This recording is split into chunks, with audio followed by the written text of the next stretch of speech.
When it comes to money, we can all agree that cards are becoming more and more popular to have and use on an everyday basis.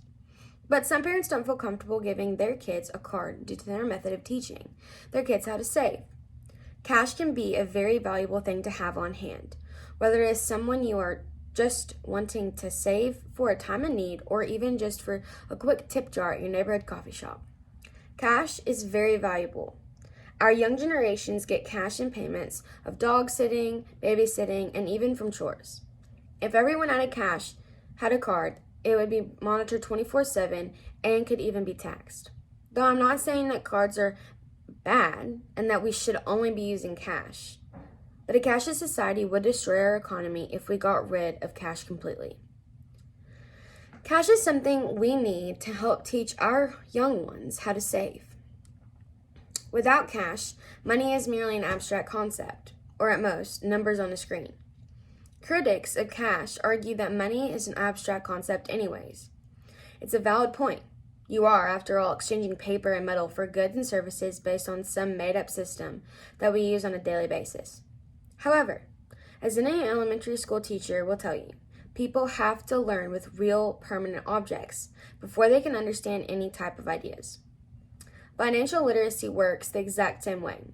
Most people won't learn good money management skills without managing real money first, stated by Timothy Chin at HuffPost.com. Cash purchases can save you money and can help with discipline. Credit cards and debit cards are great tools for managing money and earning rewards on an everyday purchase. However, they also come with temptation to overspend. If you're on a tight budget, try making your important purchases in cash. Once you see how much something costs, you may find it easier to prioritize your purchase. Cash can also be helpful when you're trying to bargain, especially at local businesses. Though not all businesses think that cash can save them the hassle and expense of processing a payment through a card or taking a check to the bank, they might still cut you a deal.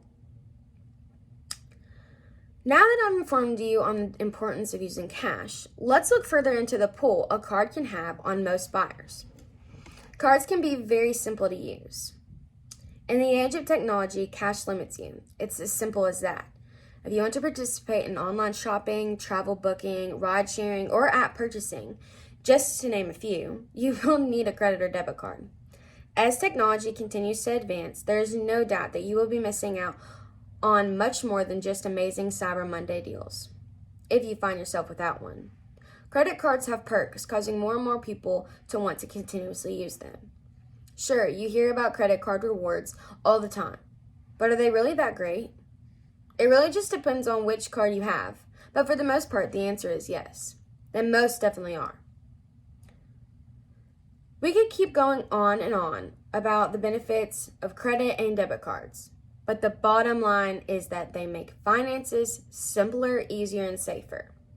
Cash certainly has its time and place, but sometimes not very often anymore. As technology advances, so do the capabilities of the card. But with that being said, cash can still be beneficial. We can visually see the benefits of using cash through seeing how well those who use cash handle a one-on-one conversation with a stranger compared to someone who strictly uses a card and doesn't have a one-on-one interaction with others. When using cash, you have to focus on communicating with others rather than secluding yourself and not talking to anyone. For example, when getting gas at a gas station, someone like me who uses cash will have to go to the counter to talk to the man or woman, asking them for this amount of money at this certain pump. If I used a card, I would have to go straight to the thing, wouldn't have to talk to anybody, swipe my card, pump my gas, and I'm on my way. In doing this, you are able to have an easier learning ability with less than 20 words. A simple conversation can help you long term. In using cash, you are also able to limit your purchasing, causing you to think more and more responsibly. We can all admit that when using a card, we are tempted to buy things we truly do not need because we have unlimited money on hand. In saying this, we aren't allowing ourselves to limit our communication skills. That is, if we are using cash, of course. In conclusion, cash is a very valuable thing to have. Though using apps such as Venmo and cards, credit or debit, can be beneficial to make things go quicker and more smoothly, a cashless society would ruin the abilities our young ones would have had to face if cash was still a thing. Just think how beneficial cash is to you on an everyday basis, even without realizing it.